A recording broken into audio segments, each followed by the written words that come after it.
today is All Saints Day. And to find out about being a saint, we're going to begin by talking about what it means to be a sinner. We all got that one down pretty packed. You know, the psalmist reminds us that we are sinners before we are born. He reminds us that when we're knit together in our mother's wombs, we are sinners. And when we come into this world, we're not a little bundle of joy and love. We're actually a crying mass, a sinful blob. We know how to sin. It's knit into us. It's a part of our DNA. But today, God reminds us that we move from saint to sinner, not because we want to. I think most people at their core really love their sin. There's that old saying that says, you know why men and rivers are crooked, right? Because both take paths of least resistance. Yeah, that's what sin is. To move toward least resistance. And it takes an intervening act to move us from sinner to saint. It takes something beyond our own sinful nature to clean us up, dust us up, and stand us up again. And so Jesus comes along today and he's talking to his disciples in chapter 6 there. And it's like the Sermon on the Plain and the Sermon on the Mount with a lot of blessings and woes. But simply put, Jesus was talking about the reality of living differently than how we were born. God invites you to hear through this message what a new life looks like. He doesn't say ascribe to it or strive to be. He states the reality. When this happens, this will be the result. Blessed, from the Hebrew word Baruch. Say that with me. Baruch. Next time somebody sneezes, say, Baruch atah. Blessed are you. They will look at you and go, oh. But you will know what it means. It means that you ask God to stand with this person. To be a saint is somebody that God stands next to. And if your neighbor's lives are marked by sin and death and destruction, the only way God gets nuzzled up close to them is if you look at that person and say, Baruch atah. Blessed are you. God, stand with this person. We are not a people who create saints by marking off the great things they did in their life and looking for supernatural events that include them after their deaths. We talk about sainthood as being the condition of the believer upon the one who was on the cross. That we believe indeed Jesus died for us. And through an empty tomb, asks us to come and live with Him. To walk with confidence from life to death to life through a tomb that couldn't hold Him. Blessed are you.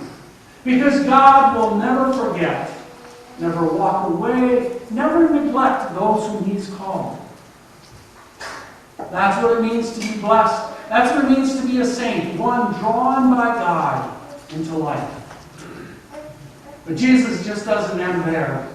He wants us to know the whole story. Kind of like Paul Harvey.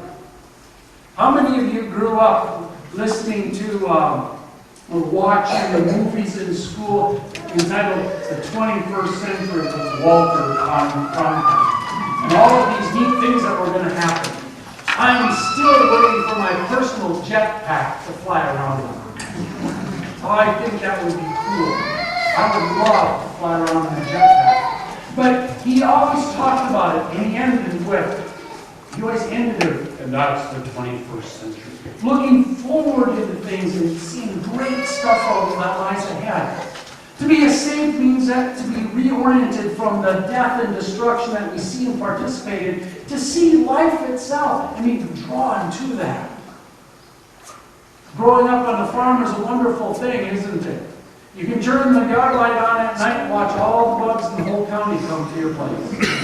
Mosquitoes, June bugs, you name it, they all come there. Drawn by that light. As they get closer to that spiral, they die. The light of God, which calls you as saints, It doesn't draw you into death, it draws you into new life. The opposite of that is what Jesus says, woe. It's kind of tough to find a Hebrew or a Greek word that means just woe. But what does just woe mean anyhow? It might mean simply this in the context of saints and sinners. Oops. The big oops. Living for oneself. Thinking only to take care of oneself. To laugh at the world as though it's your footstool and only for you do you live. Oops. To move from sinner to saint is to move from oops to aha. Today, as we celebrate All Saints' Day, and we use this text, I like these words. But I say to you that listen, love your enemies, do good to those who hate you, bless those who curse you, pray for those who abuse you. What Jesus calls saints into is a life which is contrary to the life of this kingdom. It is not do unto others before they do unto you. It is not do unto others and then split. It's do unto others as you would want them to reciprocate to you. Saints do saintly things. That's what Jesus is saying. He's not asking you to try to be a saint. He's inviting you to live with him as a saint. And here's the blessing. Simply put, saints are also sinners. We cannot separate that from ourselves. God will take care of both the saint and the sinner in you. He will forgive one in order that the other might shine forth. Today, God invites you to believe that your sin is forgiven, your guilt is removed, and a new being is breathed into life. Breathe deep of that breath of God, feast well on the meal of forgiveness, and live that blessing. That is, go with God. Amen.